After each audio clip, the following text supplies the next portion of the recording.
Okay, you're about to get inducted into my cult. This is everything you'll need. You'll have a bowl. This comes in the kit. This is the whisk, which also comes in the kit. And this is a sifter, which also comes in the kit. You have your matcha handy. You'll need a teaspoon. So this is half a teaspoon. Half a teaspoon is equivalent to 1 gram. Remember that. You'll need 3/4 cup measuring cup. You'll need a small bowl to kind of like, okay, so you have to put this in here and it needs to warm up for the bristles to allow to be able to whisk properly. That's what you need that for. Jad will give you one. You need 1/4 cup measuring cup. You need a frother. You need, this is the best milk. I know y'all drink whole milk. I don't agree with that, but you need to have your milk of choice and a nice jar or glass. Okay, enough dilly-dallying. Get your matcha out and bask in the beautiful color. So you're gonna, like I mentioned in the last part, you're gonna need half a teaspoon measuring spoon. So half a teaspoon is equivalent to 1 gram. The perfect ratio is 3 grams. So you're gonna do 3 teaspoons. You're gonna put it in here and then sift it. Oh.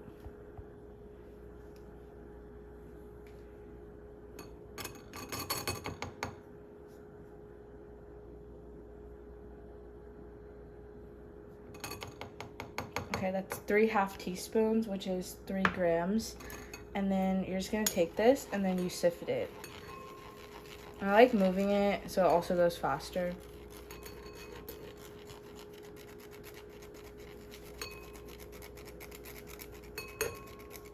Play elevator music in your head.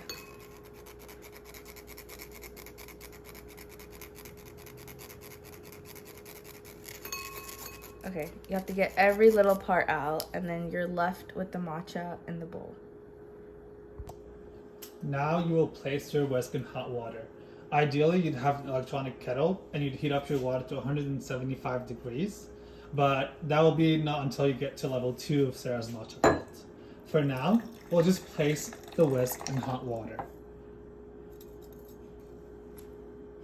The function of that is to open up the bristles for a smoother whisk experience. So then you're gonna get your 1/4 measuring cup and you're gonna put the water in here. Immediately you get this and you start whisking, and you want to do it in an M kind of formation. You want the pressure to be on your wrist and not to put too much pressure between this and the bowl. You're gonna keep doing it. It's gonna be in real time. You're gonna keep doing it until you see these little bubbles. Ah! Oh my god, there's a guest. There's a guest. Period. Okay. I'm just gonna keep doing it until you get, like I said, don't put too much pressure. Until you get like this consistency. It should be like foamy and bubbly. At this point, you'd add sweetener so that it sets in with the hot water instead of clumping. So maple syrup, honey, whatever. In the meantime, you can just put your whisk back in that because we need to add more water. Okay, now you're gonna fill up 1/2 cup of water. So this is 3/4, but there's like 1/2 cup measurements. And then you're gonna put it in here. Even if you're not putting sweetener, first you have to whisk with the 1/4 cup. And then now you just re-whisk again to mix it. The first 1/4 cup needs to be hot water to help dissolve the matcha. And then the second one is just for ideal ratio and whisking purposes. It should be like that. Ooh, it's like a hurricane. It's like a green hurricane, period. Ooh. You're gonna keep your trusted 3/4 cup measurement and you're gonna fill 3/4 cup of milk of choice. Shake it off. Shake it off. Shake your milk. Perfect. Now the milk is going to magically make its way in here as if it hasn't been poured in here before and we forgot to edit or film. Start frothing.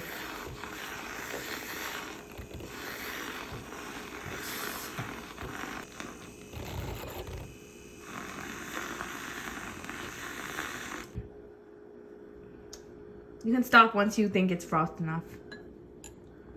Here comes the fun part.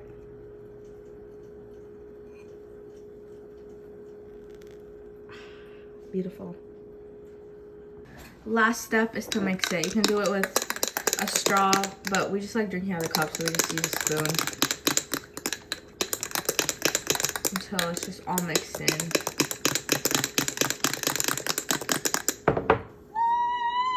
Look at that beautiful color.